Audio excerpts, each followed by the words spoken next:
저희가 치매진단 의료기기 신고 인증 허가를 받을 때 가장 중요시하고 가장 기본적으로 지켜야 하는 치매진단 의료기기 허가, 신고, 심사 등에 관한 규정에 대해서 읽어볼게요. 2020년 5월 1일 치매진단 의료기기법이 제정이 되면서 같이 나온 법인데 최근 2020년 12월 9일에 개정됐어요. 제1장 총칙, 제1조 목적, 허가, 신고, 심사 등에 관한 규정은 짧게 허심 규정이라고 지금부터 얘기를 할게요. 허심 규정의 목적은 치매진단 의료기기 허가 등 관리의 적정을 기함을 목적으로 한다 라고 기재가 되어 있습니다. 모든 법이나 규정에 제1조는 목적, 제2조는 정의가 기재되어 있어요. 참고하시면 좋을 것 같아요. 제2조 정의, 이 제2조에서는 총 16개 용어의 뜻이 나와 있는데요. 체외진단시약, 체외진단장비, 동일제품군, 일회용, 조합체외진단 의료기기, 한벌구성 체외진단 의료기기, 부분품, 시험규격, 품목, 품목류, 동등제품, 계량제품, 사용기간 또는 유효기간, 체외진단 장비 제품군, 일체형 체외진단 의료기기. 여기서 저희가 봐야 될 거를 몇 개 좀 같이 보겠습니다. 동일제품군이란 제조국, 제조사, 품목명이 동일한 체외진단 의료기기 중 사용 목적, 사용 방법, 제조 방법, 원재료가 동일한 것으로 색상, 치수 등의 차이가 있거나 부분품이 변경 또는 추가되는 모델들로 구성된 제품군을 말한다. 많이들 패밀리, 시리즈 장비들 아니면 시리즈 시약을 동일 제품군이라고 명칭합니다. 조합 체외진단 의료기기란 2가지 이상의 체외진단 시약으로 구성되어 하나 이상의 검사를 할 수 있는 체외진단 시약 또는 2가지 이상의 체외진단 장비가 모여 하나의 체외진단 장비가 되는 것으로 복합적인 기능을 발휘하는 체외진단 장비입니다. 조합 체외진단 의료기기와 같이 알아두어야 할 용어가 한벌 구성 체외진단 의료기기인데요. 한벌구성 체외진단 의료기기란 2가지 이상의 체외진단 의료기기 등이 하나의 포장 단위로 구성된 것을 말한다. 예를 들어 A가 체외진단 의료기기가 아니고 B가 체외진단 의료기기가 아니지만 합쳐져서 체외진단 의료기기의 목적을 할 수 있을 때 조합 체외진단 의료기기라고 합니다. 하지만 한벌구성 체외진단 의료기기란 A도 체외진단 의료기기고 B도 체외진단 의료기기고 2개가 하나의 패키징이 되어져 있을 때 이것이 한벌구성 체외진단 의료기기죠. 약간의 차이가 있습니다. 부분품이란 저희가 쉽게 생각할 수 있는 칼리브레이터, 컨트롤, 다루언트, 버퍼 등입니다.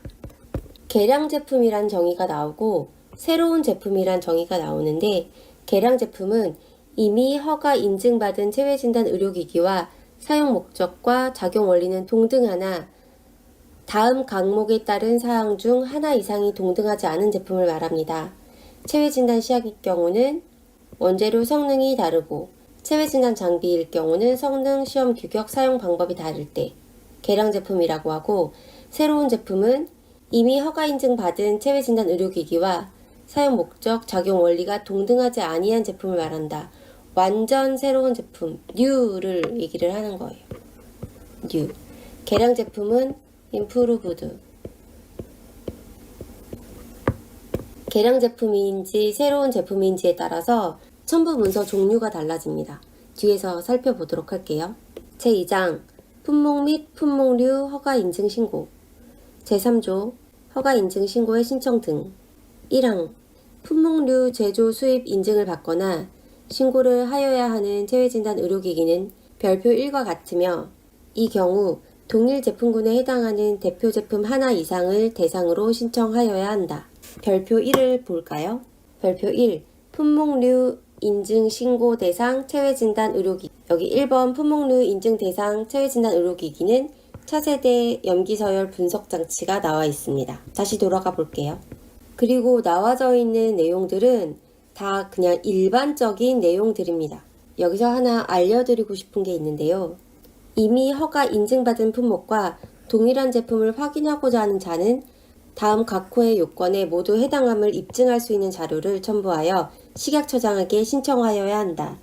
이 경우 식약처장은 검토 결과를 열흘 이내에 통지하여야 한다. 이 말뜻은 예를 들어 이런 겁니다.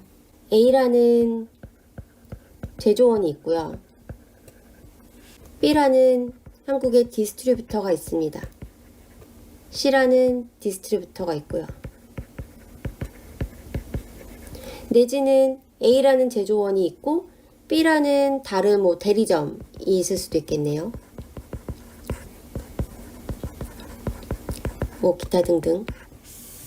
이럴 경우에 A에서 생산된 제품을 B가 수입해서 내지는 B가 납품을 받아서 팔고 있습니다. 당연히 B는 허가를 받았겠죠.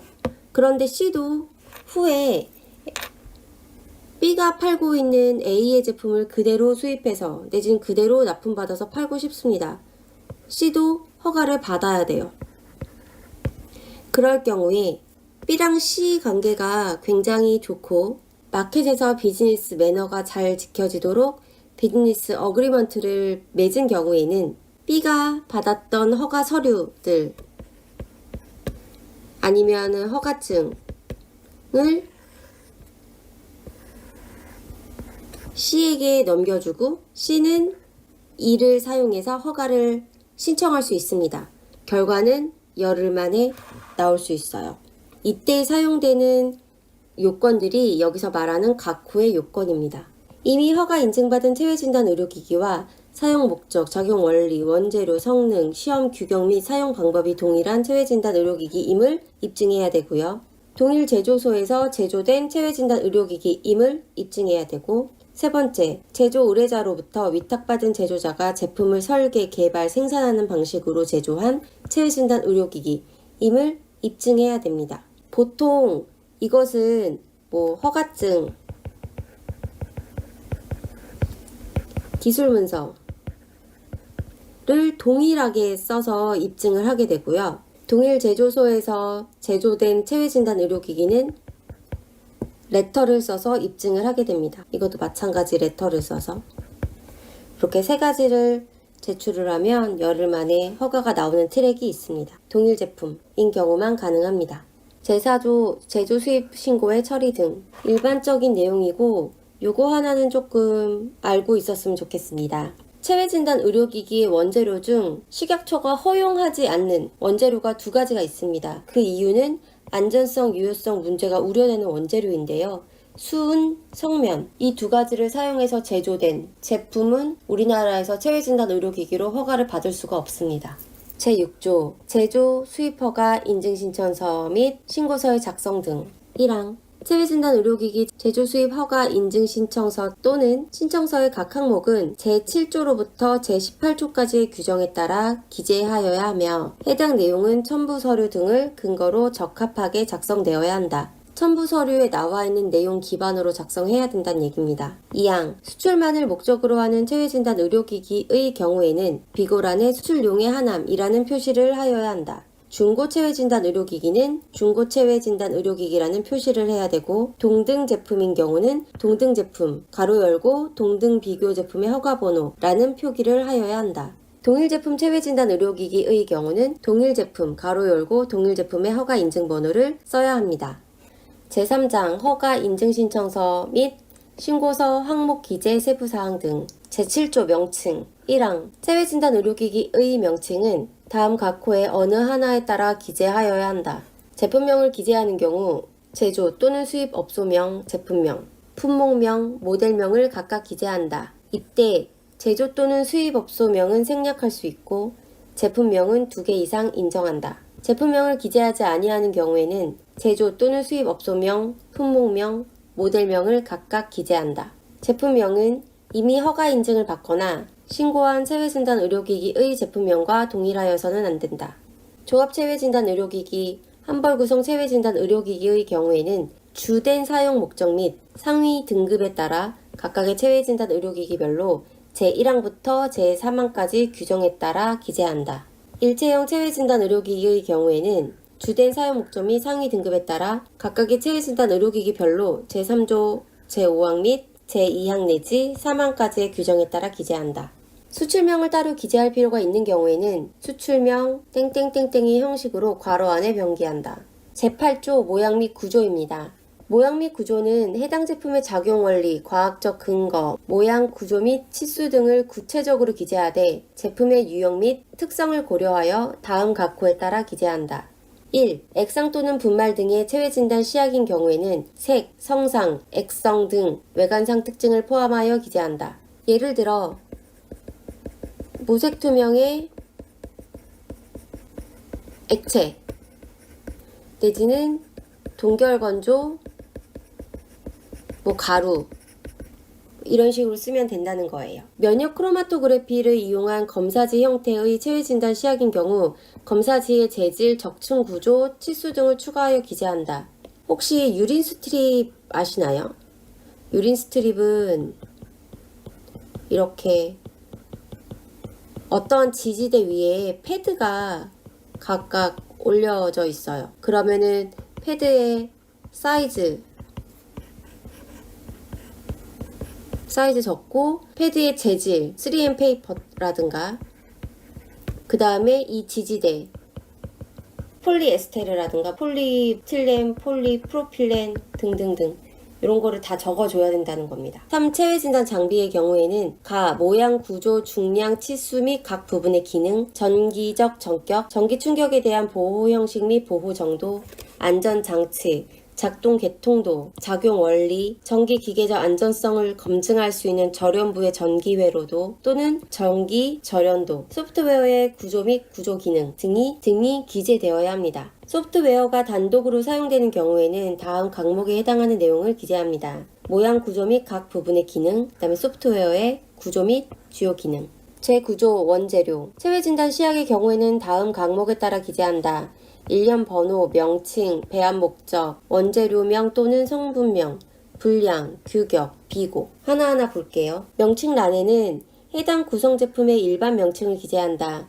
키트 또는 세트로 되어 있는 경우에는 구성된 체외진단 시약별로 구분하여 기재하며 2세트 이상 함께 사용되어 하나의 사용 목적을 달성하는 경우에는 세트별로 구분하여 기재한다. 체외진단 시약의 부분품은 과목의 표에 따라 별도로 구분해서 기재한다. 배합 목적과 원재료명 또는 성분명란에는 체외진단 시약의 특성에 맞게 배합하려는 목적과 각 원재료의 일반명 또는 화학명을 각각 기재한다. 이 배합하는 목적은 버퍼라든가 아니면은 프리저베이티브, 보존제라든가 계면활성제 아니면 용매 등등을 기재하면 됩니다. 그리고 여기 나와 있는 일반명 또는 화학명은 각 제조소에서 쓰고 있는 CK80, MP617과 같이 그 누구도 모르는 단어가 아닌 NaCl2, H2O, DW 아니면 되게 루틴한 버퍼 이런 식으로 써준다든가 아니면 아예 화학명으로 소듐 클로라이드 이런 식으로 풀어서 누구든 알 수 있게 써달라는 거예요. 제조원반의 스페시픽한 그런 관리 용어가 아닌 알 수 있는 용어를 쓰라는 말입니다. 분량란에는 각 성분의 분량, 역과 소요량 등 및 단위, ml, mg, 볼륨 포 볼륨, 웨이트 포 볼륨, 웨이트 포 웨이트 등을 기재하고 범위를 설정할 수 있다. 다만 주성분 이외의 성분인 경우에는 정량으로 표시할 수 있다. 분량란에는 이하, 이상 쓸 수 없습니다. 어떠한 범위를 쓰던가 어떠한 숫자를 쓰고 플러스 마이너스 에러 이렇게 표시를 하던지 아니면은 정말 이렇게 딱 지정된 어마운트를 쓰는 이런 세 가지 외에는 옵션이 없습니다. 그리고 만약에 여러분들 퍼센트를 사용할 경우는 퍼센트는 항상 썸이 100%가 돼야 되고요.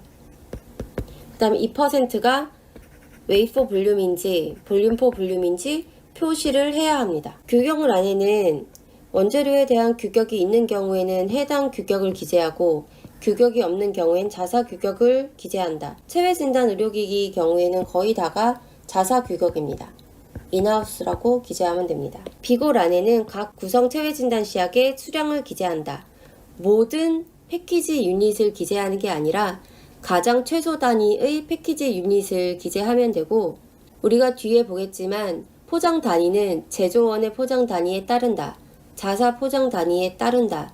라고 기재하기 때문에 이 원재료항에 하나의 패키지 유닛만 기재되어 있다고 하더라도 저희가 모든 포장 단위를 다 수입할 수 있습니다. 단, 수입해 온 포장 단위를 절대 변경을 하면 안 돼요. 그러면 제조가 됩니다. 만약에 우리가 1리터짜리 6개를 갖고 왔는데 이거를 하나하나 나눠 팔고 싶다. 그러면 포장을 뜯고 하나하나 나눠서 다 새로 패키징을 해야 되는 거잖아요. 그렇게 해서 포장 단위를 뜯게 되면 유효기간, 성능 다 변경이 될 수 있는 거예요. 그리고 그런 행위는 제조만 허용이 됩니다. 꼭 유의하세요. 체외진단 장비의 경우에는 다음 항목에 따라 기재한다. 원재료는 다음 표에 따라 기재한다. 일련 번호, 부분품의 명칭, 부분품 관리 번호, 규격 또는 특성, 수량, 비고. 부분품의 명칭이란 해당 체외진단 장비를 구성하는 부분품 명칭을 기재한다. 스크린, 모니터, 카메라 이런 것들을 기재를 하면 되고요. 이런 것들에 있는 모델명, 제조회사 관리번호를 기재하면 되고 규격 또는 특성도 해당 부분에 대한 규격이 있는 경우에는 해당 규격을 기재하고 없는 경우에는 부분품의 기술적 사양을 기재합니다. 사이즈, 웨이트를 써도 좋고 아니면 무슨 사양이 있으면 그 사양을 기재하면 돼요. 수량란에는 각각의 부분품 개수를 기재한다. 카메라 2개, 모니터 하나, 스크린 4개. 체외진단 의료기기의 소프트웨어가 사용될 경우에는 규격 또는 특성란에 소프트웨어의 명칭, 버전을 기재한다. 제2호에도 불구하고 체외진단 장비 중 소프트웨어가 단독으로 사용되는 경우에는 다음 표에 따라 기재한다.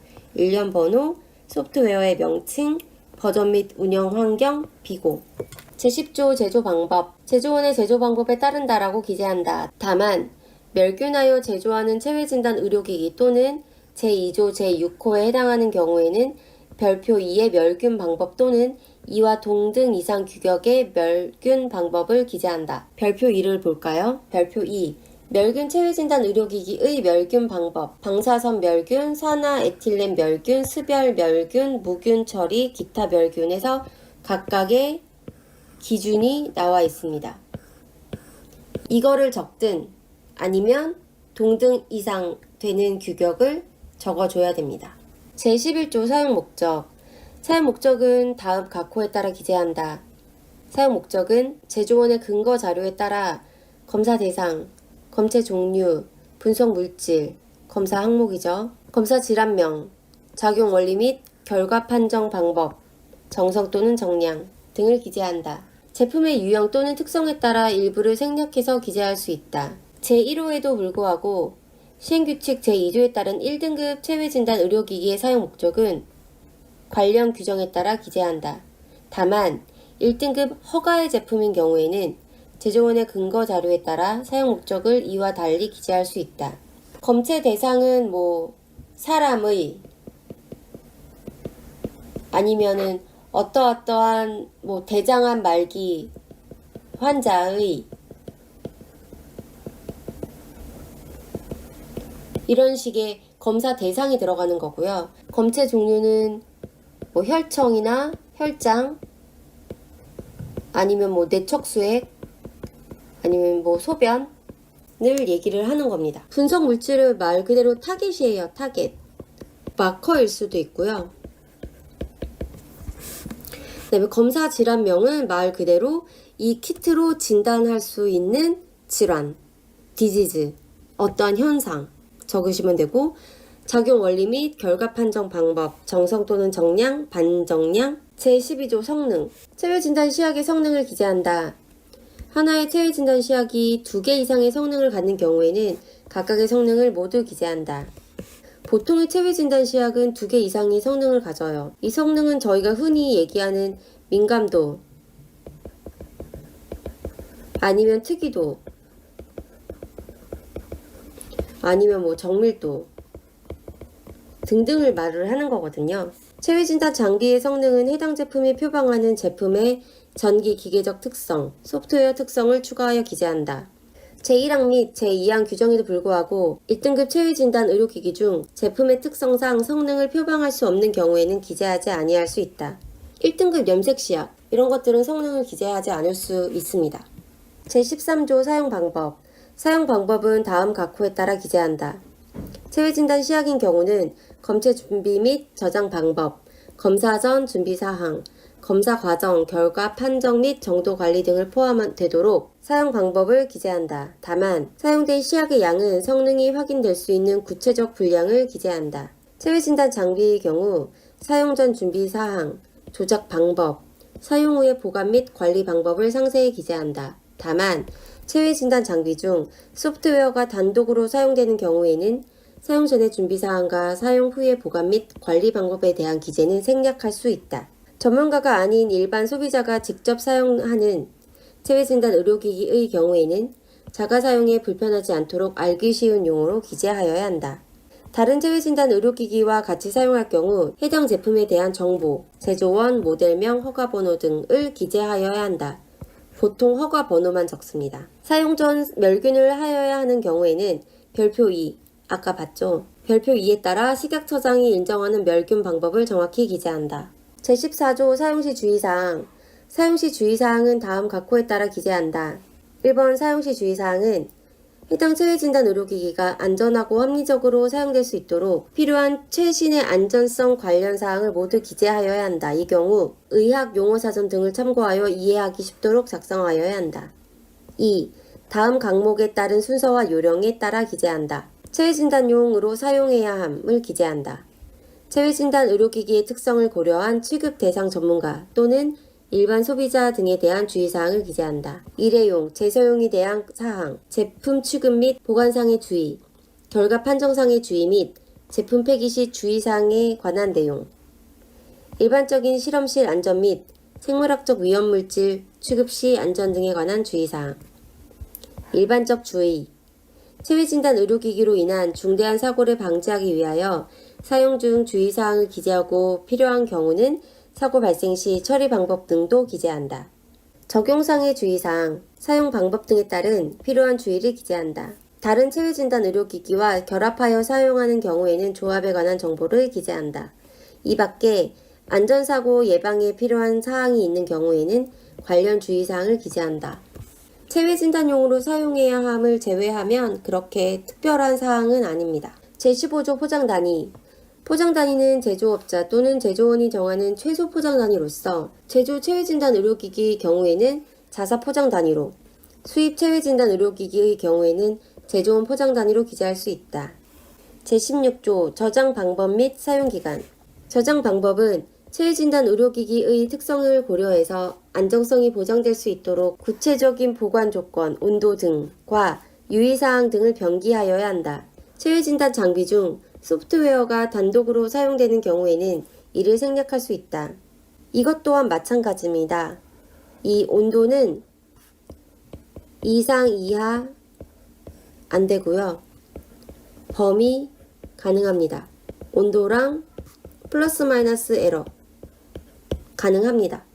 예를 들어 1에서 30도로 표방하고자 하는 경우는 요즘 같은 경우는 여기서 실제 온도를 요청하더라고요. 그래서 20 플러스 마이너스 5도로만 기재가 되는 경우도 있었습니다.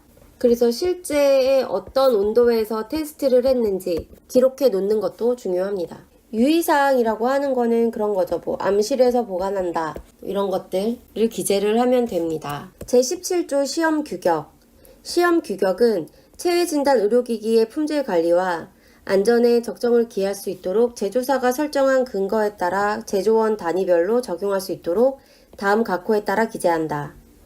1번 제품의 품질 관리에 필요한 성능 시험 항목에 대하여 시험 기준, 시험 방법을 다음 항목에 따라 기재한다. 시험 기준은 시험 결과의 적부 판정의 기준이 되는 기준치 또는 허용 범위를 명확히 기재하여야 하며 시험 결과가 온도, 습도 등 주의 조건에 영향을 받는 경우에는 그 조건을 명시하여야 한다. 시험 방법은 시험 결과를 정확히 산출할 수 있도록 구체적 순서에 따라 개조식으로 기재한다. 2. 체외진단 장비의 경우는 1호를 포함해서 안전성과 관련하여 해당 제품의 특성에 따라 식약처장이 고시한 의료기기의 정기기계적 안전에 관한 공통기준 규격, 의료기기의 전자파 안전에 관한 공통기준 규격, 의료기기 기준 규격 중 해당 규격을 기재하거나 이와 동등한 국제규격, IEC, ISO 등을 기재한다. 다만 식약처장이 고시한 규격이 없는 경우에는 식약처장이 공고한 규격 또는 해당 체외진단 장비의 국제규격을 기재한다. 제18조 제조원. 제조원은 다음 각호에 따라 기재한다. 수입 체외진단 의료기기의 경우에는 제조원의 제조국, 제조사명 및 주소를 기재하고요. 모든 제조 공정을 위탁해서 제조하는 경우에는 제조 의뢰자와 제조자의 상호와 주소를 모두 기재합니다. 다만 제조자가 외국 회사일 경우에는 제조국을 추가로 기재합니다. 여기에 적히는 이 제조원의 제조국, 제조사명 주소는 후에 말씀을 드릴 KGMP 인정서에 기재된 내용과 100% 동일해야 됩니다. 제19조 체외진단 의료기기의 허가 인증 신고의 변경 허가 등 1번 제조 또는 수입 허가 인증을 받거나 신고한 제품의 허가 인증 신고된 항목 중 변경이 있는 경우에는 변경 허가 인증을 받거나 변경 신고를 하여야 한다. 다만 작용 원리의 변경으로 인한 사용 목적의 변경이 필요한 경우에는 신규로 허가 인증을 받거나 신고를 하여야 한다. 별표 3 및 별표 4에 따라 안전성이나 유효성에 영향을 미치는 변경이 있는 경우에는 그 변경을 증명하는 서류를 제출하여 변경 허가 인증을 받거나 변경 신고를 하여야 한다. 한국에서는 식약처에 허가 인증 신고를 받고 난 후에 어떠한 변경이 있는 경우에는 무조건 변경 신고를 해야 돼요.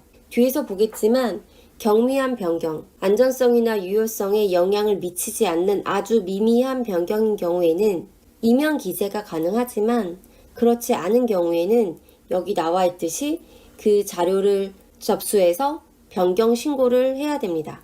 만약에 사용 목적이 바뀐 경우에는 이거는 아예 신규로 신고를 해야 된다고 기재되어 있습니다. 별표 3, 별표 4를 한번 볼게요. 이게 별표 3입니다. 변경 판단 흐름도. 이게 별표 4. 체외진단 의료기기의 중대한 변경. 이 말뜻은 뭐냐면 여기에 기재되어 있는 변경은 아주 중요한 체외진단 의료기기의 성능, 안전성, 유효성에 영향을 미치는 변경이기 때문에 무조건 증빙 문서를 첨부해서 변경을 해야 한다는 거고요. 여기에 적혀있지 않은 변경들은 경미한 변경으로 처리해도 된다는 얘기입니다. 별표 3부터 볼게요. 예를 들어 수출 전용 제품인가? 그랬을 때 아니요 하면 체외진단 시약 또는 장비인가? 네. 1등급 신고 제품인가? 아니요. 1등급 허가나 2등급 인증 허가 또는 3등급 제품인가? 예. 흐름도 2. 그러면 흐름도 1을 지나 흐름도 2로 가면 되겠죠? 제조소 소재질의 변경 또는 추가하는가? 아니요. 양도양수에 따른 변경인가? 아니요. 중대한 변경인가? 네. 일 경우에는 변경 허가 인증을 받아야 되고요. 중대한 변경 대상인가? 아니요. 그렇다면 체외진단 장비 제품군의 정의 및 허용 기준을 만족하는가? 아니요. 그럼 경미한 변경으로 즉시 보고 가고요. 여기서 예로 가면 변경 허가 인증 받아야 된다는 겁니다. 이런 식으로 플로우를 따라서 저희가 어떤 트랙을 가야 되는지 알 수 있습니다. 그리고 아까 보았던 별표 4 체외진단 의료기기의 중대한 변경은 누가 봐도 이거는 제품의 안전성과 유효성에 영향을 미치겠구나 생각되는 변경이에요. 몇 개만 예시로 볼게요. 체외진단 의료기기 자체가 변경된 것, 모양 및 구조가 변경된 것이라고 하면은 부분품 변경이 되거나 추가된 것, 성능에 영향을 미치는 모양 및 구조가 변경되거나 안정성에 영향을 주는 구성의 변경, 작용원리 변경, 형상 회로, 절연, 전기 회로, 통신 모듈 변경 이런 것들. 원재료는 주성분이 변경되거나 보조성분인데 성능에 영향을 주는 보조성분이 변경되거나 체외진단 장비의 소프트웨어 버전, 알고리즘 개발, 환경 개발, 언어 등이 변경되거나 광원, 감지부가 변경이 되거나 이런 경우 사용 목적은 당연히 변경 추가되면 변경을 해야 되고 삭제는 제외 대상입니다.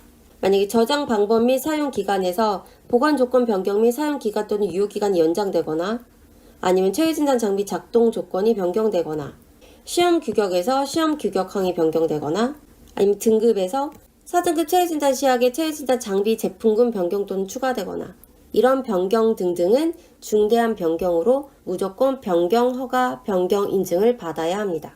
그 다음에 이 밑에 있는 내용들은 그냥 지나가도 되는 변경들이고요. 제20조 시험검사의 신청. 식약처장이 지정한 시험검사기관에 체외진단 의료기기 시험검사를 신청하고자 하는 자는 시험검사기관의 별지 제3호서식의 신청서와 다음 각호의 자료를 첨부하여 시험용 체외진단 의료기기와 함께 제출하여야 한다. 이렇게 나와 있는데요. 현재 2020년 12월 27일 날짜 기준으로 국내에서 체외진단 의료기기의 시험 검사를 할 수 있는 시험원은 없습니다. 제가 알고 있기로는요. 그 이유는 체외진단 의료기기의 특성상 장비별로, 시약별로 굉장한 스페셜리스트가 구동을 해야 되기 때문에 가능한 인력을 다 하나의 시험원에서 인력을 구비한다는 말이 좀 그렇긴 하지만 다 커버를 할 수가 없대요. 그래서 체외진단 의료기기 시험검사, 특히 성능검사에 해당이 되는데 하기가 굉장히 힘들다고 얘기를 하더라고요. 그래서 현재까지는 일반 의료기기는 한국에 있는 시험원에서 검사 의뢰가 가능하지만 체외진단 의료기기는 현재까지는 의뢰할 수 있는 검사기관이 없습니다. 제21조 중고 체외진단 장비 검사 필증의 발행 등 체외진단 장비 제조업자 또는 수입업자가 의료기관으로부터 자기 회사가 제조 또는 수입한 체외진단 장비를 구입한 경우에는 의료기기법 시행규칙에 따라 검사를 하고 적합한 경우에는 별지 제8호서식 검사 필증을 해당 체외진단 장비의 외장에 부착하여 출고하여야 한다. 검사를 의뢰받은 제조업자, 수입업자 또는 시험검사기관은 의뢰받은 날로부터 해서 쭉 나와 있는데요. 이 시험검사기관은 제가 조금 아까 말씀드렸듯이 없고요. 제조업자나 수입업자가 직접 수행을 해야 합니다. 중고 체외진단 장비의 경우에는 중고검사 필증을 부착하지 않은 상태에서 거래를 한다든가 출고를 하면 이건 불법입니다. 그러니까 꼭 유의하셔야 합니다. 여기까지 3장에 대해서 알아봤는데요. 어떠신가요? 조금 어렵기도 하고 뭐 그 부분 정도는 알고 있었어 라고 생각을 할 수도 있을 것 같아요. 그런데 허심 규정에 굉장히 기본적인 뼈대만 나와 있다고 생각을 하시면 될 것 같아요. 이 뼈대에 살을 붙인 게 허심 규정에 대한 해설서고 거기에 여러 케이스들이 덧붙여져서 이제 어떠한 경력으로 되고 어떠한 노하우로 발전을 할 수 있는 것 같습니다. 그럼 조금 더 힘을 내서 제4장 같이 한번 볼게요.